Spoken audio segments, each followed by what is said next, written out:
Competitive exams में, प्रतियोगी परीक्षाओं में इंपॉर्टेंट क्वेश्चंस, इंपॉर्टेंट फैक्ट जो पूछे जा सकते हैं उन पर बेस्ड है। कई बार पूरे एक पेज के ऊपर एक बहुत छोटी सी टर्म लिखी हुई होती है, तो जब हम एनसीईआरटी के बुक्स के पैराग्राफ को कंटिन्यूटी में पढ़ते हैं तो हम फोकस करते हैं उस पैराग्राफ को, लेकिन साइड में जो हाईलाइट करके एक छोटे से कॉलम में ब्लॉक में दिया उस पर हम कभी कभी ध्यान नहीं देते, लेकिन वो बहुत महत्वपूर्ण प्रश्न बनाता है, तो उनको मैंने कवर किया है। और पैराग्राफ में से कुछ ऐसी टर्म जिन पर लगता है कि क्वेश्चंस बनने की अच्छी संभावना है, अभी ने आप वन लाइनर अप्रोच कर दें, एमसीक्यूज, मल्टी चॉइस क्वेश्चंस कह दें, ये महत्वपूर्ण रहेंगी। अब देखें फ्यांस क्या है। अगर आप ऑनलाइन डिक्शनरी में भी सर्च करेंगे तो इसका मीन आपको दिखाई देगा, पर फ्यांस के बारे में मैं आपको बात करूं कि यहां पर जो सिंधु घाटी सभ्यता में स्ट्रक्चर मिले, स्टेच्यू मिले हैं, उन्हें हम कह रहे हैं terracotta. What is terracotta? Terracotta क्या है? स्टेच्यू है, स्कल्पचर है, स्थापत्य एक तरह का, और वास्तव में टेराकोटा आग में तपाकर, हीटेड बाय फायर, आग में तपाकर बनाए गए टोए हैं, स्टेच्यू, मूर्तियां हैं। तो ये आग में तपाकर के मिट्टियों से जो ऑर्नामेंट्स बनते थे, जो मूर्तियां बनती थी, उनको टेराकोटा कहते हैं। लेकिन यहां पर हम सामान्य रूप से जब इस इमेज को देखें तो देखिए यहां पर ये मैंने एक इमेज शो की है, ये एनसीईआरटी से ली है मैंने इमेज, वहां पर आपको ये मिल जाएगी।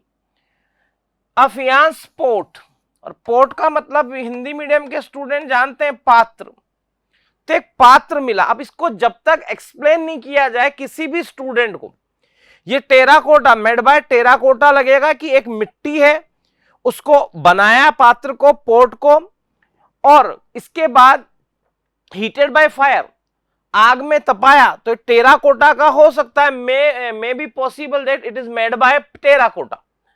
लेकिन वहां पर एनसीईआरटी में एक टर्म दी गई है फ्यांस, तो आप यहां ध्यान रखें, हिंदी में भी फ्यांस दिया गया है जो आपके सामने येलो कलर से हाईलाइट किया, और इंग्लिश में भी मैंने फ्यांस की स्पेलिंग शो की है।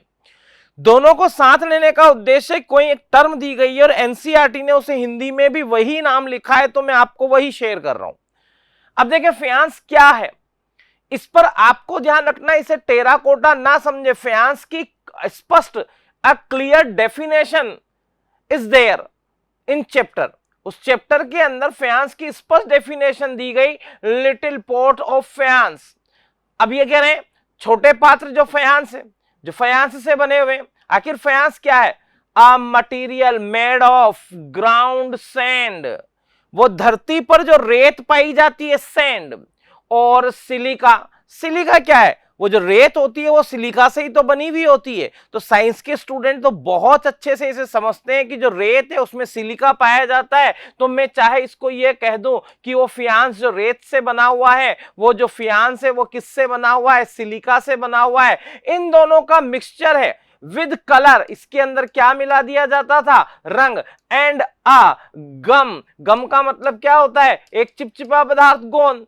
एंड देन फायर, और उसको फिर आग में तपाया जाता था। मैंने आपको फिर कहा टेराकोटा नेचुरल क्ले को हीटेड बाय फायर, आग में तपाकर बनाया जाता है, लेकिन ये क्ले नहीं है, it is made by sand और सिलिका। उनका एक मिक्सचर है और उसमें कलर मिलाया गया है और उसमें गम मिलाया गया है, तब आग में तपाया गया।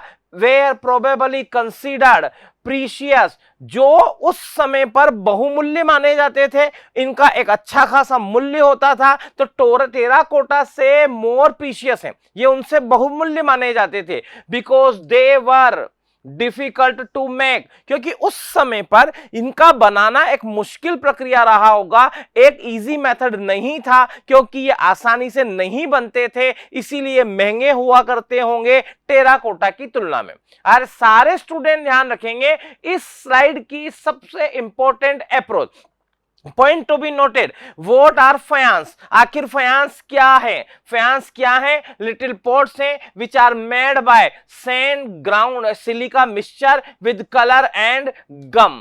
तो ये क्या है? आग में रेत, सिलिका, गोंद और रंग के मिक्सचर को मिलाकर तपाया जाता था और जो पोट बनते थे उन्हें फ्यांस कहते थे।